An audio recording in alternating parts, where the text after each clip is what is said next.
За неудачный лайк или по подозрению в терроризме. Досмотрите это видео до конца, и вы узнаете, за что задержали учеников из Таравшана. Подписывайтесь на наши обновления, чтобы всегда оставаться в курсе событий.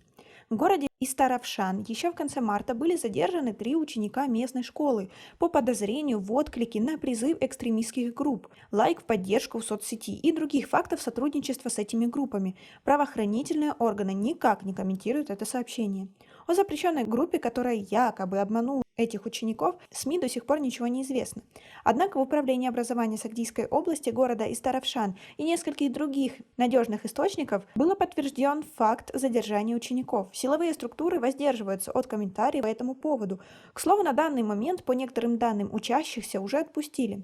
Достоверно неизвестно, и местные СМИ должны строить материалы на анонимных источниках, поскольку официальной информации нет. Однако эти источники являются сотрудниками Управления образования области и знают о произошедшем от своего же руководства.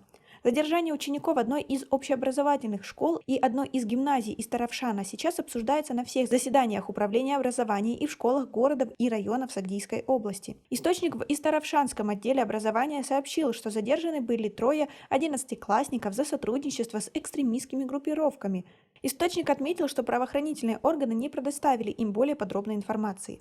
Причину задержания учащихся связывают с некоторыми людьми, которые сотрудничают с экстремистскими преступными группировками, как будто ученики поставили лайк какому-то принадлежащему этим людям материалу или поддержали их на страницах интернета. Насколько мне известно, якобы выразили поддержку, сказал источник. Как вы относитесь к такой ситуации? Ведь действительно, если дети просто поставили лайк, а их за это задержали, это какой-то маразм. Свои ответы напишите нам, пожалуйста, в комментариях.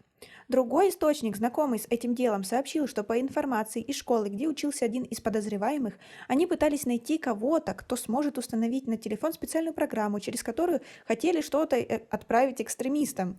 Один из них спрашивал своего одноклассника о том, что может ли он создать программу или есть ли она у него. Этот одноклассник ответил, что у него нет такой программы, установить он ее тоже не может, сказал источник. В Управлении образования Сагдийской области также подтвердили факт задержания 3 учеников 2 школ в Истаравшане, но официально отказались сообщить подробности. По словам ответственного чиновника Управления образования, на днях заместитель министра образования Таджикистана посетил Сагдийскую область, где провел встречу с руководителями управления. Он дал серьезные поручения для контроля учеников школ на занятиях и дома. Между тем, директор одной из средней школы города Худжанда на условиях анонимности сказал, что об аресте 3 учеников им сообщили на собрании. Сказали, что мужчина 23-24 года собрал своих односельчан и обучил их идеям экстремизма, и что они были готовы к другим действиям, которые привели к их аресту. Насколько мне известно, он подготовил учеников как террористов, сказал источник. Он также добавил, что они получили строгие поручения по поводу проведения бесед с родителями учеников